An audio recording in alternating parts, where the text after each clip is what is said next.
Selamat pagi Bapak Ibu dan Saudara yang dikasihi Tuhan Yesus, bertemu kembali dengan Embun Surgawi pada pagi hari ini. Mari kita akan merenungkan firman Tuhan bersama-sama yang terambil dari kitab Amsal pasal yang ke-31 ayat yang ke-10. Demikianlah bunyi firman Tuhan. Istri yang cakap, siapakah akan mendapatkannya?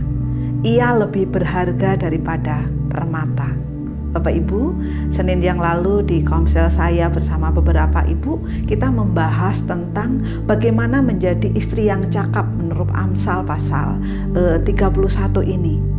Walaupun ya kita merasa waktu itu wah susah ya menjadi istri yang cakap ya, tapi kita belajar bersama-sama. Dan pagi hari ini mari kita akan belajar bersama-sama istri yang cakap ya. Istri yang cakap, siapakah yang akan mendapatkannya? Karena apa? Ia lebih berharga daripada permata. Bapak Ibu dan Saudara yang dikasihi Tuhan ya.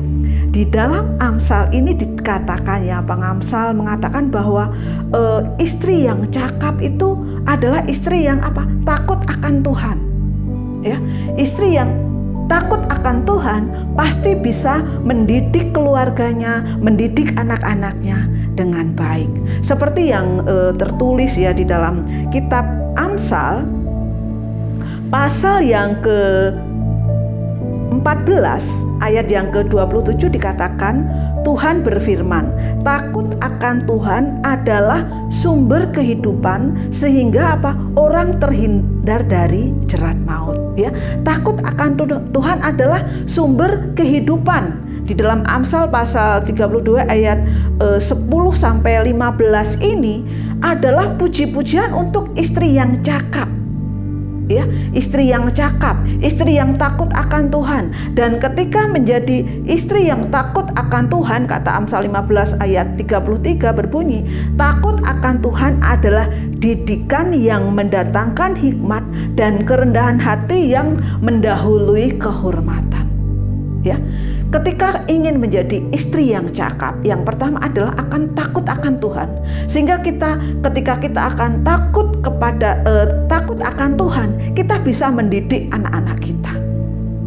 Bapak Ibu dan Saudara yang dikasihi Tuhan ya, memang Amsal ini ya, Amsal bagaimana menjadi istri yang cakap ini tidak mudah ya. Dikatakan di dalam Amsal yang ke-31 ayat 13, ia mencari bulu domba dan rami dan senang bekerja dengan tangannya.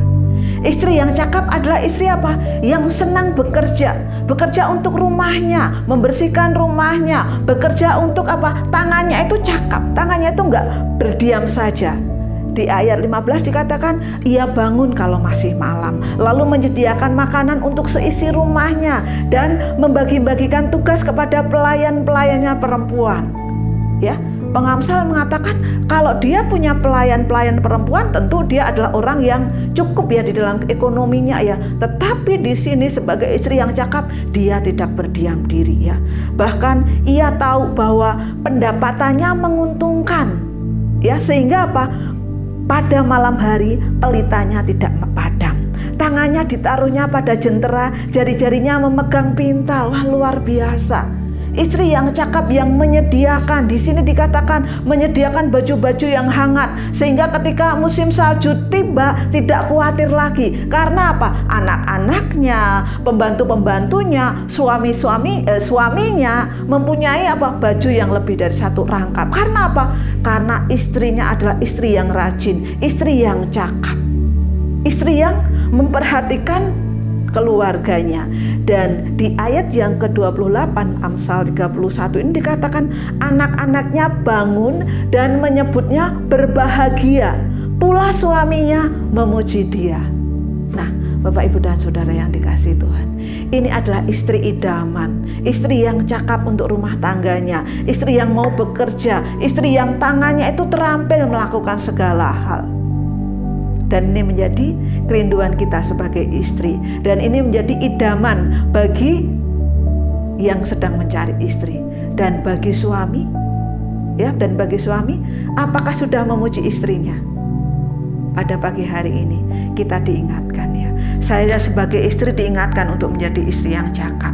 Dan suami-suami diingatkan, anak-anaknya bangun dan menyebutnya berbahagia. Pula suaminya memuji dia. Kalau sekarang ada suami-suami yang jarang memuji istrinya, inilah waktunya yang baik. Dan biarlah istri yang cakap ini menjadi kekuatan juga di dalam gereja untuk menjadi istri-istri yang takut akan Tuhan, sehingga bisa mendidik anak-anaknya, mendidik keluarganya, dan ini menjadi kesukaan, kebahagiaan bagi rumah tangga yang ada di dalam kehidupan gereja kita. Selamat pagi, Tuhan Yesus memberkati.